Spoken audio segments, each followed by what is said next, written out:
This is Bubba, son of Bubba. This is Catfish, son of Catfish, brother of Catfish, sister of Catfish. And we are reviewing The Last Kingdom. 7 Kings Must Die. Welcome, everybody. We have been covering all 5 seasons and now the wrap-up movie based on Bernard Cornwell's book series, the Saxon series. It's his final 2 novels, Sword of Kings and Warlord. Catfish, this is it. Spoilers alert for all of The Last Kingdom and the books and this movie, 7 Kingdoms Must Die. Catfish, it's the end of Uhtred, Son of Uhtred. What is your rating for this movie? I'm going to give this 10, what I like to call double U's. Not W's, double U's. 10 double... Wait, what? How many? Unkillable Uhthreds. Oh, wow. Yeah. He is such a legend. They can't even tell us in this movie whether he died. Did Uhtred die? Who knows? He did die. He went to Valhalla, man. He never died. In the hall. No, he saw Valhalla, and Bubba... Yeah. It was beautiful. Just like in life, he was stuck between 2 worlds, the Saxon world and the Dane world. There he was at the end of the movie, stuck between his life and Valhalla. Bubba, he's unkillable. He did not die. In fact, you know what was great at the end of the movie? They pulled away, and you could tell by the windows that it was modern Bamberg, a.k.a. Bebbanburg. Correct. And Bubba, I think I saw him in the window. He's still there. He'll never leave. He's still there. So, Catfish, you sound very positive about this wrap-up movie. I love it, Bubba. We got everything we wanted. It was such a satisfactory conclusion. I started to tear up at the end, and I would have. Yeah. If Uhtred had actually died, but he was unkillable, Bubba. I swear to God, I thought he's going to go join his buddies, the very few that showed up, Brita, the twins, some other dude he just killed last season. I mean, we didn't get a whole lot of people. There was no Skade, whatever. They're like, you know what, well, whatever. What's his name? Remember, Ragnar may not have died with a sword in his hand. That's why Brita was so upset. So that's why Ragnar wasn't there. He went out like a chump. Oh, man. But what about all the other people that have been there? Costs money to get other people there. It does, but Bubba, the reason why they didn't show up is because he was not dead. He's unkillable. It was very emotional. Oh, my God. This movie, though, was less brutal than last season. Less people died than I thought would. Honest to God. Pyrlig somehow makes it. Yes, he keeps making it. He survived season 5 when Brita had him captive. This is crazy. Not only that, the 7 kings didn't die. Well, and only 5 of their sons died. I mean, holy cow. What happened? What happened? We were promised 7 kings dying, and that didn't happen. Well, it said they must die. It didn't say 7 kings die. Like, if then 7 kings didn't die, you'd ask for a refund of this movie. You would think 7 kings must die to create England. Right. But it got created even though those 7 kings didn't die and only 5 of their sons.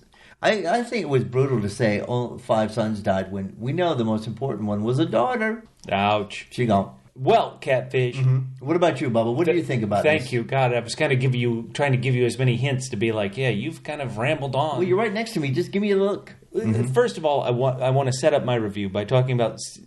I mentioned in all these reviews, I've read most of the books in this series. Yep, me too. And in our review of Season 4, I mentioned, there's something really odd going on here, where at the beginning of the episode, King Edward takes Uhtred hostage, and then he's thrown in jail, and then he's tortured, and you're like, oh no, Uhtred's going to be tortured. And then in 10 minutes' time, actual time of watching the show, Uhtred is released from prison. Okay, it's fine to go. Then 12 minutes of real time watching the show. 12 minutes after that, Edward goes to him and he says, hey, how would you like to be leader of Mercia?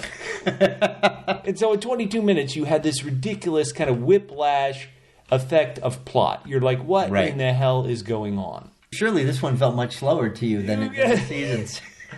I'm going to give this only 7 double C's out of 10. Double C's? Wait, double C's? Yeah, crammed kingdoms. Wait a second. It's your own punishment. My God, hoist it on my own petard. Because this thing moved so ridiculously quick. Yep. So much was going. There was whiplash galore. This felt like they tried to squeeze a season 6 worth of content into a 2-hour movie. Bubba, there were great moments, but oh my God, this was ridiculous. What you didn't mention, Bubba, is that we were watching it together with Ms. Catfish. Yes. And at a certain point, we were all like, we need a break. There's too much going on here. So I'm with you on that. There was a lot packed in here. Before we even get into it, listeners, once again, if you have been following us, we're going to read your feedback you gave us on our Season 5 podcast at the end of this. Holy cow. But even though we won't be able to put it in this podcast, tell us how you felt about The Last Kingdom. 7 kings could die. But don't. 7 kings don't die. Reach out to us on our social media platforms at PHQ. That's the word double, the single letter P for podcast, HQ for headquarters. At PHQ on Twitter, on Instagram, on Hive, Facebook.com/PHQ. If you're watching this on YouTube, go down in those comments and let us know what you thought about Uhtred's swan song. Before we even get into it, I just want to talk about kind of bigger things. Were there any characters that you specifically missed? So from Season 5, we didn't have King Alfred's widow, Aelfweard, on the show anymore. We didn't have any of Uhtred's kids from Season 5, young Uhtred, who apparently is preaching in Rome. We did not have Stiora, his daughter. We swapped out some casts. The Queen Edgifu, who was Edward's widow, who appeared in this. It's not the same actress who appeared in Season 5. Were there any characters that you really missed that you thought, oh, they should have been in this movie? The blonde woman who was in Season 4 and Season 5 as like a flirty friend, she wasn't in this either. Bubba, for me, it has always been... Anybody who... There were people I would have liked to seen who died in Season 5. Yep. I miss those people. But for me, honest to goodness, besides Uhtred, for me, all I need is Finan. I don't even need Sihtric. You don't even need Sihtric? I don't need Sihtric. Oh, man. I need Finan. You know, he was less jokey for obvious reasons. Yes. But for me, it's really just Finan, besides Uhtred. Okay. Well, of those who are left. Listeners, did you miss anybody? I have to say that I'm a big fan of Sonya Cassidy, who played the woman who became Queen Edgifu in Season 5, and she was replaced by a different actress this season. And then I thought, oh my goodness, is Uhtred going to get busy with Edward's widow? And that did not happen, but they had some flirty. But of course, there wasn't time for that. We got to move, no, Catfish. I will say this about her. But something happens with her that happened over and over in this series, and I enjoyed it every single time. Ooh, what's that? It was somebody who'd heard about Uhtred, and they meet him, and they're like, "You just pagan, horrible, whatever." Right. And within an episode, they realize this is the most upstanding, loyal, awesome, and also sexy dude I have ever met. And every time it happened, I was just like, yes, I loved it when people realized that when they're like, yeah, they agree with me. Uhtred is awesome. So it was always satisfying when he converted someone to realizing, like, you know, that who would, like, run into someone on the street and be like, you know who's awesome? That Uhtred. I mean, he's something. That guy who's got that little keep up by the coast in the Northumbria. Holy cow. Great place. He's a true friend. If he says something, he's going to do it. Yes. Now, okay, because this is a movie, this isn't a series, Catfish, we even had updated credits, opening credits that were new. New animations. In previous seasons, the fire that burned across England and Great Britain always burned down kind of the story of the first novel. The first book. Here, The Last Kingdom is Northumbria, and I love that twist. And there's another twist. Tell me. Instead of Uhtred always did, you know, his explanations of, hey, this is what's going on. This is the, you know, this happens here, but this is the way things are. Destiny is all. Instead, we're getting Finan, the VO, Catfish. How do you feel about this? How did you feel about the open? What'd you think? All right. I love the opening, the images in the opening. Yeah. To me, and maybe it's just been a while since I've seen it, this is the first time I have not rewatched the entire season. I started in Season 3. Yep. So I watched 1, 2, 3. And then before I watched 1, 2, and 3 again. Yep. And then before 5, I watched 1, 2, 3, and 4. This is the first time I've not watched the entire the series, before seeing it again. But wasn't the song different too? It's the same woman, but the song was different. Same woman, but a brand new song. I loved it. I loved everything. The only thing I missed is, Bubba, every single person I've told about the show who hasn't seen it, I always say to them, if you watch episodes back to back, do not skip the recap. Yes, there you go. Do not. In some cases, the recaps are more entertaining than the whole episode. You get the destiny is all... Yeah. I am Uhtred, son of Uhtred. Yes. I tell people you must watch it. So not having a recap, I could have had... Look, they could have done a short 15-minute movie of the recap. Type 5. Yeah, Type 5. So I did miss the recap. Well, okay. It gets into it. It doesn't have a moment to spare on anything. It doesn't. There's yet another Dane ruler. Apparently he's coming over from Ireland. Anlaf. He didn't say his name too much. Anlaf and his daughter, who is the undercover spy. She's the girl he keeps sending to Wessex, to Winchester, to other places to find things that are going on. We also, we're following them. We see that what Anlaf's, this Viking, believes is that when a king dies, all hell breaks loose. And he's true. And we kind of go straight from that to Winchester, where we meet the new Queen Edgifu, the actress playing the new actress playing Queen Edgifu, and her son Edmund. So Edward had a third son, and they're like, okay, the king is dead. This is going to be anarchy because he already had 2 sons that are going to be fighting amongst each other. Father Pyrlig, who we love, and Aldhelm, who we've also grown to love, who was always so close to Aethelflaed in Mercia. They take them where? They take them to the safest place they can think of, Bebbanburg. And we're back, Catfish. We're back in Bebbanburg. Uhtred finally got it at the end of season 5, and he is living fat and happy.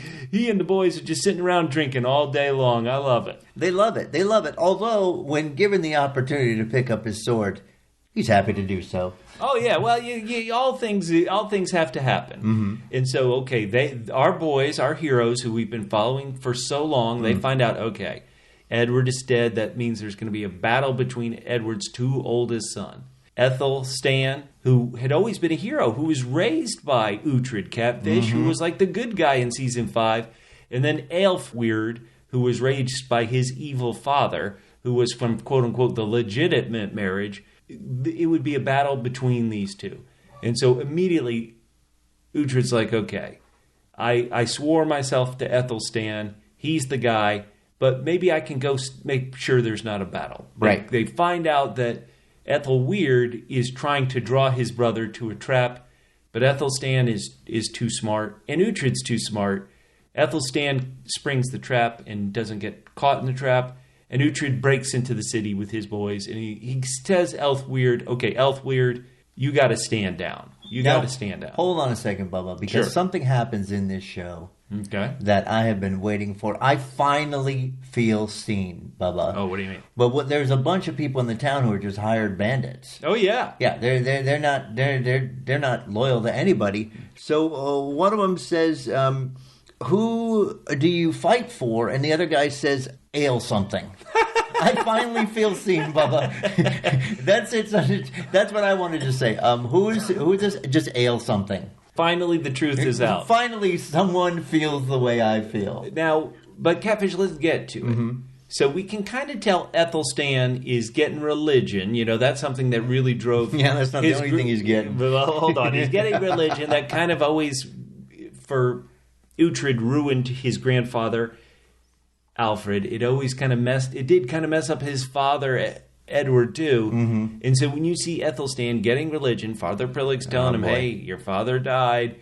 And you can tell this new advisor before you even know his name. You're like, this dude is a prick. And they're going to Mercia. They're going there, and Aelfweard is trying to spring the trap. Uhtred comes out and says, hey, Aelfweard, you lost, surrendered.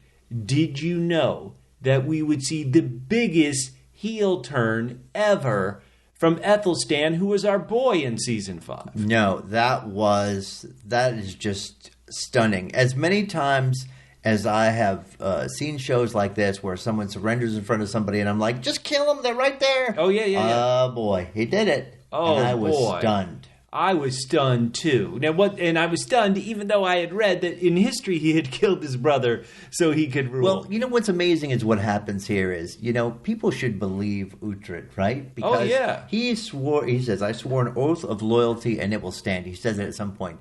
And he is loyal about 10 times longer than I would be to Aethelstan after everything Aethelstan does. But this is the thing I've always been frustrated about Uhtred is he sort of gets used and abused, but he always comes back for more. He believes, it seems like he believes in this idea of England more than almost anybody else. This is terrible. Seeing brother kill brother is, as they say, not good. But what's even worse is in this crazy battle, something that maybe touches our hero more, he loses his sword, Serpent's Breath Catfish. This is the sword that I think he forged it in the very first episode after the time jump. This is crazy. Where he put the amber on the handle. Yeah. This is a sign that Uhtred has lost his way. I mean, he's lost his way less than Aethelstan has. Okay. Well, let's get to it. Okay. And this show, the one thing the show does pretty well is the villain of the week, the villain of the season, the villain of this movie. They are great at finding people who are absolutely terrible. And so they introduce this advisor. We'd already seen him being a prick. But I've got to tip my cap to this kid. This terrible advisor, Ingilmundr, who is the advisor/lover to Aethelstan. And then they give him a twist. He is the anti-Uhtred in every way. Uhtred was born a Saxon, raised a Dane. Ingilmundr was born a Dane, raised a Saxon. Holy smokes. This is what we call the long con, Bubba. Oh, yes. This is you called it a honeypot while we were watching. Yeah, it is a honeypot. To send a undercover Dane in as a Christian to get close to the king, seduce him, give him the worst advice ever. Holy smoke. I mean, we know as soon as we see him because he starts trying to put poison in his ear about Uhtred. Right. When are you gonna bend the knee, Uhtred, and swear fealty to the new King Aethelstan? Well, even before that, he's like, man, I don't know, you trust this guy? Yes. Now Uhtred is trying to play politics, which he's never been good at. He tells them, "Listen, I'll bend the knee, but I don't want to do it here when you're dirty and covered in blood and in this destroyed town. Let's do it at your coronation. I'll wait until you're king." Yeah, until you're actual king. And then he doesn't. But then he says to his buddies, he's like, "I'll wait till he's king, but also after he's proven that he can be a good king." And him not showing up at the coronation means this Ingilmundr just gets in Ethelstan's ear, and he's like, "Listen, this guy didn't come to your coronation. He has his own ideas. He wants to be king of Northumbria. And by the way, kiss me." I got a question for you, Bubba. This raises a question for me that I want to ask you Let's personally. hear it. You ever done it in the library before? No. I always say that I came close. Okay. But it's real tough to join the Mile High Club. But I came very, very close. Have you done it in a library before? Not in a library. I've done it on stage in a theater, but never in a library. How about one of those lending libraries where it's just the box outside in front of somebody's house? You ever done it in one of those? On someone's front yard, you mean? So yeah, this is this set. You're right. The library set has been there forever. That's where Alfred was reading the Holy Scriptures. They've used that set forever, and now it's a set for a porno between Ingilmundr and Aethelstan. So smart for Ingilmundr. He seduces him, and then he's like, "Yep, you're right. God's going to hate you. The only thing that you can do is wage war." Right. Convert all the pagans to Christian. You've committed a terrible sin with me, but you can make up for it by converting pagans to Christians. Well, what I want to know is, does he say this covers for everything? Or he's like, for every act, he's going to have to do more and more things? Yeah, well, that's the thing. You can't just, it's like Pringles. You can't just have one. You got to have more Sid, and then convert more pagans and more pagans. Holy cow. And maybe the thing that makes me hate Aethelstan so much for falling under Ingilmundr's influence is they're tearing down versions of Stonehenge all around England, and that's where Uhtred catches up with them next. This is terrible. Horrible. If we'd had more Stonehenges, maybe we would understand what the heck the first one was for. Right. Maybe they only activate if all of them are up. Stonehenge. This is terrible. So they go there, and once again, Uhtred is always the voice of reason. He's trying to tell Aethelstan, who he raised. How would you like it if you raised somebody who turned out to be this terrible as Aethelstan? That's why one of the reasons I decided to remain childless, Bubba. Also, I'm so selfish. Wait, I'm like, it's still my turn. No children. Okay. What we see here is, once again, Uhtred is given a chance. Hey, swear fealty, swear fealty. Uhtred doesn't want to do it. He's like, come on, this isn't right. And so then, when the story wants to move fast, oh my God, it moves fast. Aldhelm comes to Uhtred's tent at night, and it's like, dude, Ingilmundr has snuck off, and we later find out that Aldhelm told him that he was going to capture Bebbanburg and take people prisoner to force Uhtred to bend the knee. Yeah. And then... because Aldhelm gave up the ghost, he gets killed. He gets sentenced to death and hung. This guy he was actually, it's tough to remember, but he was actually shady with Aethelflaed's husband, of King of Mercia. He was shady with him when we first met him, but he quickly realized, no, Aethelflaed's the real deal. And he's been honorable ever since. He was honorable here. He got a terrible death. Bubba, you want to talk about doing the right thing. You want to talk about things going fast. In the period of time that you talked about Aldhelm, is longer than the period of time between we see Aldhelm die and Uhtred figuring it out. It's so great when Ingilmundr comes in and you're like, oh my God, it's so good. Don't open the gate, Osmond, who's now in charge of comes out and she starts talking to him, and then you can tell by the way she's talking to him, holy cow, he is screwed. But you know who's even more screwed? Who? It's stupid Uhtred, who's like, we're gonna save him. This was crazy, and this show just moved too fast. That's why I'm only 7 out of 10. Listeners, if you disagree, once again, write down in those YouTube comments or reach out to us on social media at PHQ, Twitter and Instagram, Hive. We want to hear from you. Oh my God! And it's so amazing what she says to him here. One of my favorite lines. Oh, what one? He's like, I hope you've been praying, and she says, "I confess to have prayed for your excruciating death." Oh, that is good. Holy cow! They have to get across that this old Christian woman there in Bebbanburg connects enough with Ingilmundr that she's going to betray everybody, and that is just absolutely OMG. Oh my God. And then she's like, oh, sorry, Lord. Like that's going to cover it. Oh, I had to do it so I wouldn't burn in hell. Lady, in the end, you suffocated to death and burned in hell. Good for her. While this is going on, we keep following up with everybody. There's so many things going on. And so the Danes, Uhtred now is kicked out again, right? Like it looks like Ethel's going to kill him. And then he's like, I can't do it. Uhtred, you are banished. Anybody who gives you food or clothing or shelter is my enemy. Get lost, Uhtred. Yeah, and if you thought that his boys, who he's been giving, he's like, they fought amongst him, but they have been enjoying the pleasures of Bebbanburg. If you thought his boys Finan and Sihtric were going to go look for him, you were wrong. No, they just said, we'll hang out here, I guess. Sure. This is where our families are. And so these Danes, going back to the Danes we met at the very beginning of the movie, they show up, they grab Uhtred, they bring him to the Shetland Islands to where all these other people are meeting, and they're like, dude, this is trouble. This is, it's King Constantine of Scotland. We've got, people of the Isle of Man ruler, right? Like all these people, and they're like, Aethelstan is nuts. And what's funny is I'm with them. I'm like, yes, I know that somehow England is going to be unified, and I know they're going to be, because of history, I know they're going to be unified under Aethelstan.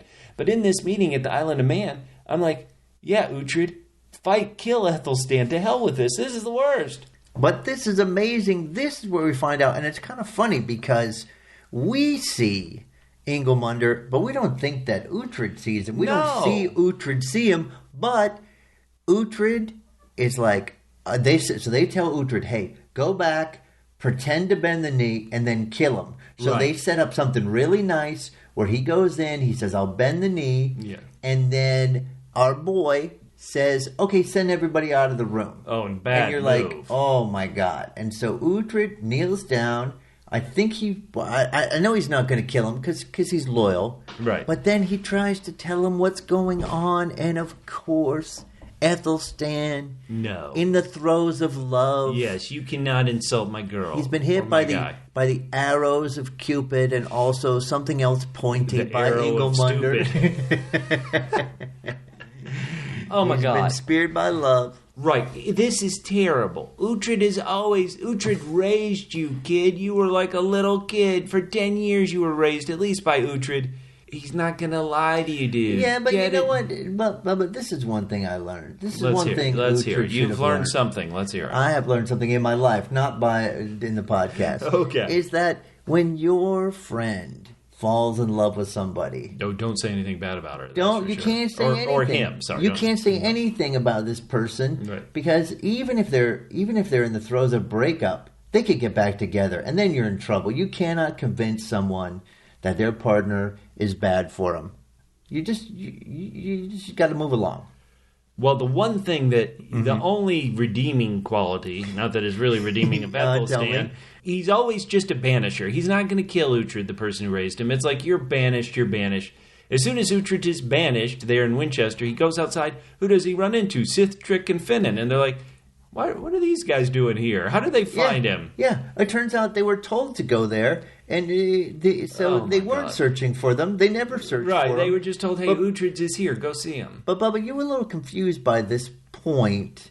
It seems more like it's a convenient plot point rather than something that makes sense. Right, so the Danes, who came over from Ireland, they sacked Bebbanburg and killed so many people.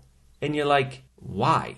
Why do that? These Danes, remember, they are partnering with Christians like Constantine in Alba/Scotland. You don't need to sack Bebbanburg. There's no point. Like, literally, you're trying to kill Aethelstan in Uhtred. If he kills him, and he does your plan, okay, that's great. Now we'll rule. Who cares if, this little tiny castle Bebbanburg is ruled by Uhtred?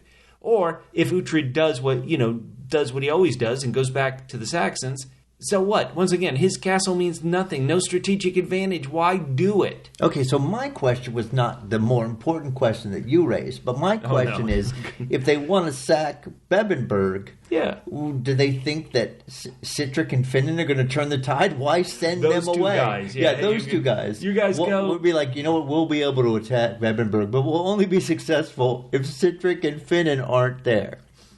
I have no idea. I mean, this is crazy. This is a plot point. We need Bebbanburg sacked, but also we need Sihtric and Finan still alive. Right. So they race back. I mean, these trips are like taking seconds on the show, but going from Winchester to Bebbanburg, boom, not quick back then. But anyway, so they arrive at Bebbanburg. Who's there? The Queen Egifu is there, and she's like, "I've been trying to save them. Save who? All the people who should be here. And where are they? They've been buried alive in that ancient burial mound and can't breathe. Finan's wife Ingrid, who had the prophecy of the 7 kings must die, and the loved woman must die too. Oh my God! And then it turns out she was the loved woman. She was the loved woman. Holy cow! And they I say this show has no time. They spent a good 30 seconds of a montage trying to open that tomb and mourn Finan's wife. Man, they really did. Holy cow, that is horrible. If you are Uhtred... Definitely, I'm Uhtred. You are Uhtred, excuse me. Both sides are friggin' terrible. Aethelstan has done, as in his own words, he admits, he's done unforgivable things, man. Meanwhile, the other people sacked your castle for no effing reason... and then killed a bunch of your buddies' wives and all your people. Why not just leave? What the hell? Well, this is the one thing. It's funny that, like I said earlier, at one point when he's trying to convince Aethelstan, like, look, you have to rule because there needs to be one England. Of course. And if we had heard earlier like maybe season 3 or whatever, that Uhtred believed in that like one England, then I would have been okay with him like going back and forth and allow his chain to be jerked. They've played it more like when I make an oath, I stick with that oath. Right, yeah. Right? And so I could have been a little bit stronger if somehow, but then, that could have overridden his main concern was I have to retake Bebbanburg in about 20 years or so. Well, okay, how about this? So we're kind of somehow we have to get back on Aethelstan's side. So they go and they see, I think it was York that got sacked. I'm unsure if it's York. A city got sacked. Aethelstan sees the devastation. He realizes, oh crap, yeah, this is my boy. I was wrong. Yeah. I was wrong. Yeah. But then the one redeeming and only redeeming, and doesn't really redeem, but it's like a little, okay, that's good. Okay. Is he tells Uhtred, yeah, you don't have to do this fight. I screwed it all up. I'm about to die. I'm going to march my forces into this battle. I'm going to die. I deserve it. You can leave. Yeah, it isn't your fight. And I'm telling you, Uhtred should have effing left. Uhtred should have said, to hell with you. Yeah. I'll find a new Bebbanburg. Right. I'll just call this Bebbanburg South. I'm getting out of here. Also, the wind, the weather. I mean, he's like Bebban. You know what sounds good? Bebbanburg, Florida. Now, Bubba, here is a contrivance. Something that you loved, but I was like, he should have. I think he should have. This is funny. We also cover the Mandalorian, but I think like the Darksaber, he should have had to have retaken his sword by force. But that's not how it happened. But you enjoyed it because it was funny. Well, right, okay. So everybody, there is going to be a big battle. Aethelstan's forces, he realizes, are screwed. Uhtred is not going to give up. He should give up, but he's not going to give up. No, he's going to say, he's with his dream of England, he's going to gather all these forces. Yeah, it's not Alfred or Edward or Aethelstan who's going to unite us. We're going to unite ourselves under either Alfred or Aethelstan. But anyway, he sees a guy with serpent's breath, his sword, and then Catfish, you're right. This was like a, I need that sword back. So he just goes up and says, ooh, nice sword. Can I see it? Oh, sure, yeah. Really, really nice. Here's my sword. Yeah, can I exchange my sword with yours? The guy doesn't even get a chance to say, wait, what? When I say exchange, I mean that you take that one and I keep this one. Catfish. That's a good exchange. Yeah, what the hell? Uhtred gives no Fs. He doesn't even... He meets a guy who doesn't put up a resistance. The guy bought the sword legally. All right, let's take him to court. For the plaintiff in this case is a man who says he bought this sword on the streets with his 5 pieces. Dun-dun-dun. The defendant is Uhtred, who took that sword and claimed he took it. It was his. We bring you now into the courtroom. All rise. It's me, bailiff, son of Rusty Bailiff. Rusty, son of Rusty the bailiff. Your Honor, I paid good money for this sword. The defendant claims it was stolen from him. There's no proof. There's no receipt. I bought it from an actual vendor. Here, let me submit my receipt for Serpent's Breath. But, Your Honor, this one, the one I returned to him, has a garnet in it. Do you know what a garnet is? It's sometimes something you wear, and sometimes it's a jewel that's on a sword. This is worth much more money, Your Honor. Also, I have spilled so much blood with serpent's breath, I could bathe this entire courtroom in it, and I could do that now. Your Honor, this guy not only took my sword and gave me this inferior product, but he just told me that I'm going to be in his shield wall tomorrow. What is it? I didn't volunteer for this, Your Honor. I also demand emotional damages. Your Honor, it is very simple. This man who's opposing me is going to end up in Valhalla one way or the other. What? Either with I'm a Christian. Either with my sword in his hand or my sword in his gut. His choice, Your Honor. Okay. And yours. I see Uhtred with that big sword. I rule in favor of the defendant. Uhtred gets serpent's breath.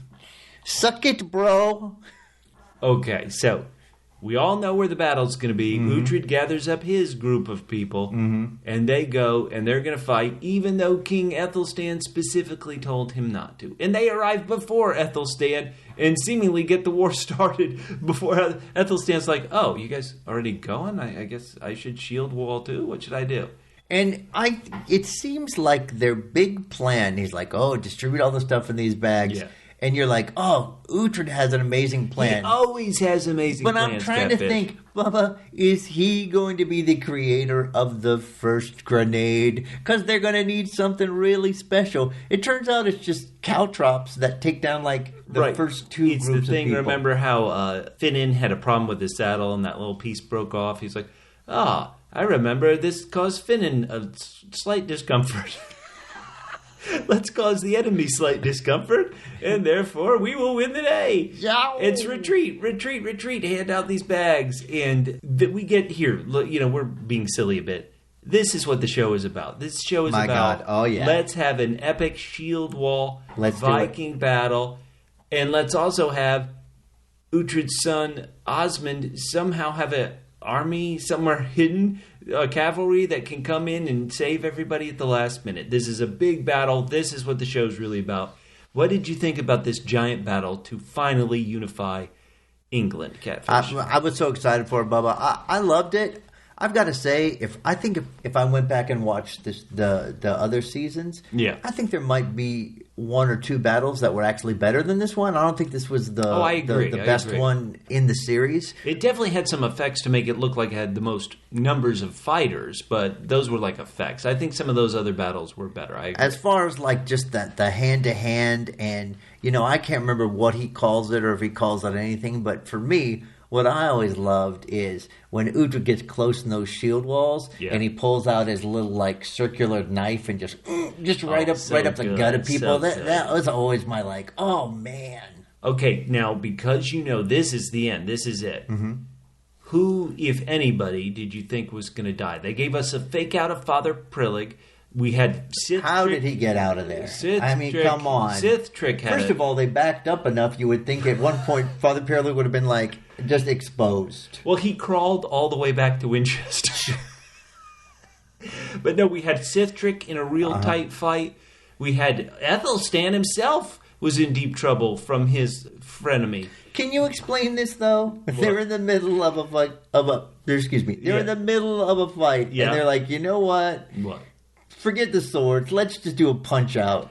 Oh, yeah, right. You mean Aethelstan and Ingilmundr. Aethelstan and Ingilmundr. Yeah. I mean that. Okay, these guys. Well, listen. If you had an ex, I mean, you can't punch a woman, but they are the people. The exes are the ones who get your emotions highest. I can understand that Aethelstan would be like, I need to get some physical revenge. Yes. But for Ingilmundr, he doesn't have any animus towards. He got what he wanted out of the relationship. So I think he would be happy to just knife him. Aethelstan would be the one who want to handle it. Okay, that's a good point.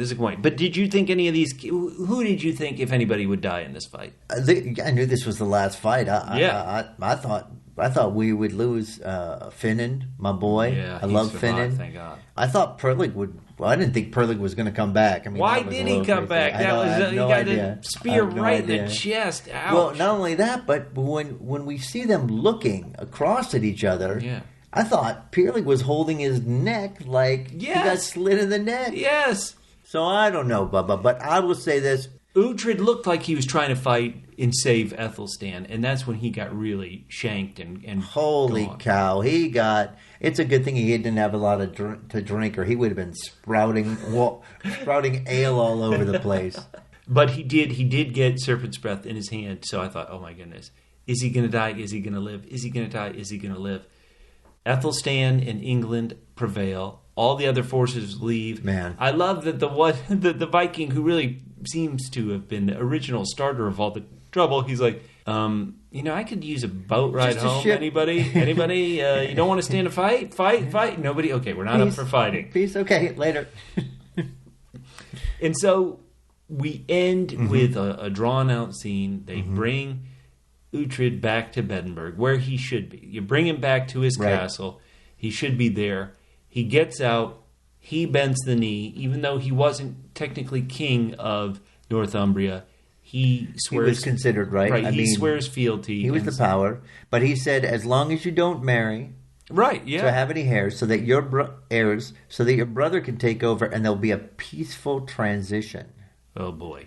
Yeah, we'll see. We'll see in the Finan book series if that happens. Oh, man. And then we do have a beautiful moment where Uhtred, as you said, is kind of torn. He's always torn between Saxon and Dane. He's torn between Christian, because he was baptized twice, as it turns out, and his pagan faith. And he sees the halls of Valhalla. He sees Breda. He sees one of his crew who got killed back in season 2. He sees he only sees 4. He could only get back 4 from Valhalla. But he sees it and he finds peace. And then we have a beautiful shot, which you also mentioned, the transition to the modern day castle, where this all theoretically took place and where Bernard Cornwell, the author, wanted this to kind of be around. What beautiful ending, even in a rush. So I gave it only 7 out of 10, but beautiful ending. Was there any other fighting you would have liked to see? We didn't see his adopted brother Ragnar, who was Breda's husband. We didn't see, obviously, any of the Christian kings. They weren't going to be in Valhalla, because we love Alfred, even though he would frustrate Uhtred so much. Anybody else you want to see in Valhalla? Now that you think about it, there were a lot of people he couldn't have seen. There was the pre-Pyrlig priest, right? His Bjorka, old buddy, Father Bjorka, yeah. Boy, I still would have liked to have seen, and maybe it's been too long, but the people he grew up with. Yeah, I'm with you. Yeah. Well, listeners, we're gonna end talking about the episode with a question I came up with. I love it. After watching this and being so frustrated with a certain character, and you'll know real quickly whom. Tell me. Across 5 seasons and now a wrap-up movie, Catfish, a lot of people have frustrated Uhtred, but he has been most frustrated by those Christian kings, Alfred, Edward, and Aethelstan. Let's have it. Who's the worst? Who is the worst frustrating one for Uhtred out of these? For me, English kings? The worst and the best is Alfred. Oh, yeah. He was a great character also. You could say, Aethelstan really messed with him a lot just in this one movie. Oh, my God. But, oh, my God. Uhtred was at the bottom of a string, and Alfred was doing all kinds of yo-yo tricks with him. Yeah. Just back and forth, playing with him, promising him stuff, using him so much. Alfred was the best villain, bad guy, good guy. Good guy, yeah. He was the best. For me, because it's who's the worst, who's the worst, with just one movie under his belt, it's Aethelstan. Now, Alfred, let's be honest. Alfred was kind of trapped and stuck with Uhtred.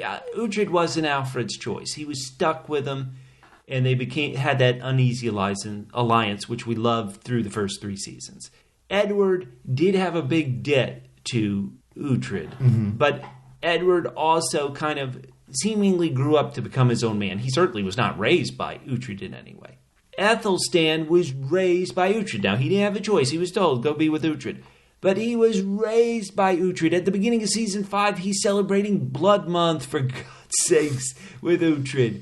And for him to be so terrible, and then somehow get, in quotation marks, redeemed at the end of this movie? Hell no.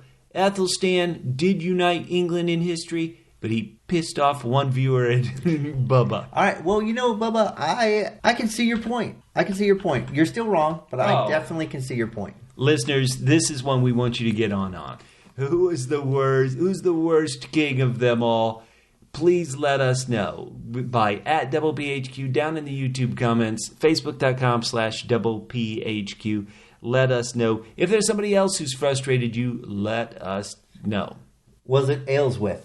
She was very frustrating. She was frustrating for so long. Bubba, speaking of feedback, we've got some feedback that's been marinating. Yes, this is season 5 feedback. These people listen to our podcast. As I mentioned, we've reviewed all 5 seasons, and so we want to talk about the feedback we got for Season 5, and we're doing it, listeners, because we want you to encourage you to give us your feedback on this wrap-up movie. Let me say, after this feedback, we're going to have our good buddy Double M, Matt Murdock, who's going to do his musical analysis of this final entry into the Last Kingdom saga. Matt was on our reviews of Season 4 and Season 5, just with our schedules, and he's been working an awful lot. So if you can, tweet at him at Musical Concepts and let Matt know that you love the work he does on these podcasts, because it's really kind of sad that he couldn't be with us on this recording. We were reaching out on Twitter, but he's just working extra shifts. It sounds like it works too. It's like brutal. Dang, good for him. Not like us. We're screwing around and doing this podcast. I love it. Okay. All right, Bubba, let's get to some of this, because this very first one, I think, brings up a great question we should talk about. Let's hear it. Brett Factual at Brettual says, great podcast, guys. I thought it was a nearly perfect final season, but I won't complain about getting a sequel movie next year. Bubba, what do you think would have been a more perfect ending to this? The way it ended after Season 5 or after this movie? You needed this movie. The series had 2 driving things. It had a driving goal for our protagonist, getting back Bebbanburg. He got that in Season 5.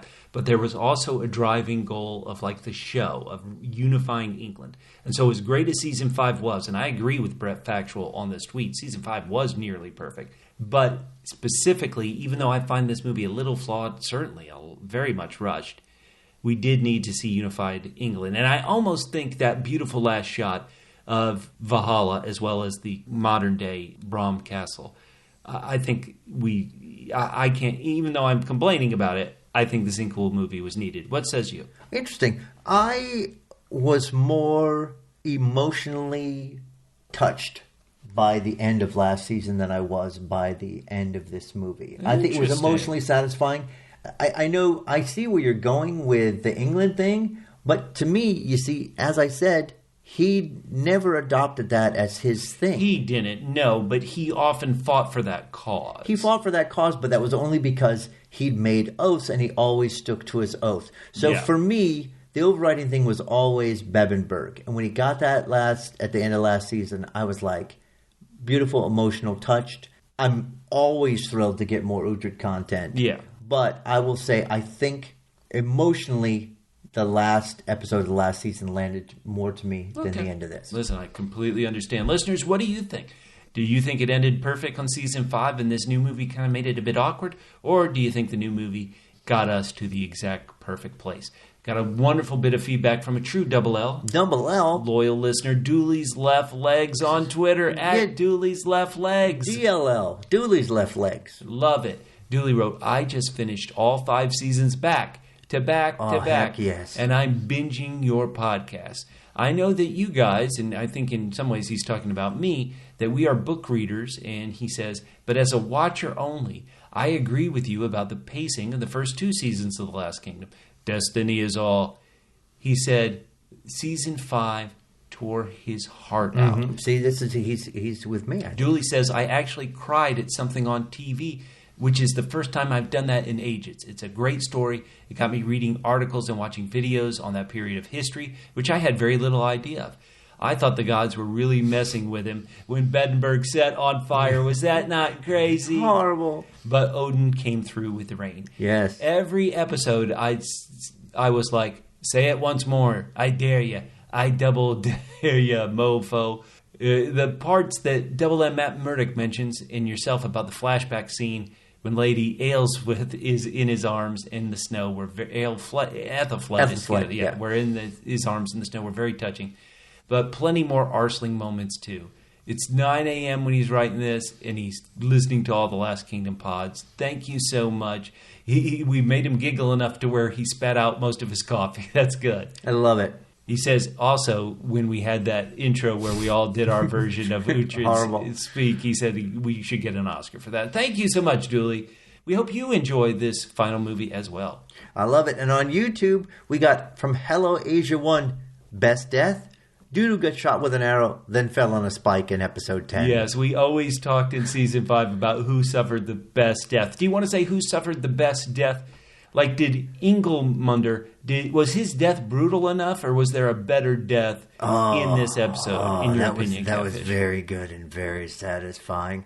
It definitely got a better death than the king from Erland's daughter, who was doing all this good work, and then she just was instantly gone. Yeah, that's not good. All right, and Loki Wolf Whisperer says, to put it simply, as many more people have said it already, the last kingdom ending is what Game of Thrones should have been like. Ooh. Easy 9.5 out of 10 for me, and definitely my favorite season of the series. Wow, so good. Our good friend, a YouTube channel you should follow, Priscilla TV, wrote, I made sure to listen to your general rating of the season before I watched Season 5, and damn, I gotta say, I agree with all your takes. Excellent. She's mentioning how the Lost Son came back at the end. How crazy was that? She said she really, really, all caps, really cannot take Uhtred seriously. Not that I dislike him, but my God, everyone either wants to be Uhtred or be with Uhtred. Even the Queen Mother now, Aelfweard, wants to live with Uhtred, and he has a house in a sea view. This is crazy. I agree that there was, Uhtred is like, he's Fonzie for our times. Come on, he is so, like I said, he's so badass, everyone realizes how badass he is. Ooh, now these next couple of feedbacks are really about Season 5. We'll see if we agree.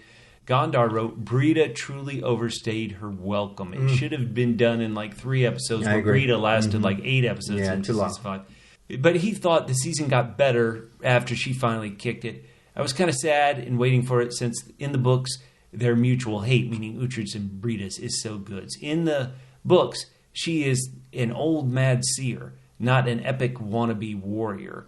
But to me, in the best thing is that Uhtred in the books does not forgive Brita like he did on the throne. She also threatens to blind Uhtred's daughter Stiora. Horrible. But Brita gets a more painful death done by Stiora in the book. So these are a lot of book spoilers that Gondar wrote. I almost want to skip a couple of them, but he did say this is the kind of series you need to think of something to how to make the characters age, because this is true. Uhtred lived to be about 70 years old based on the way this story is, but Alexander Draymond, who plays Uhtred, he no age.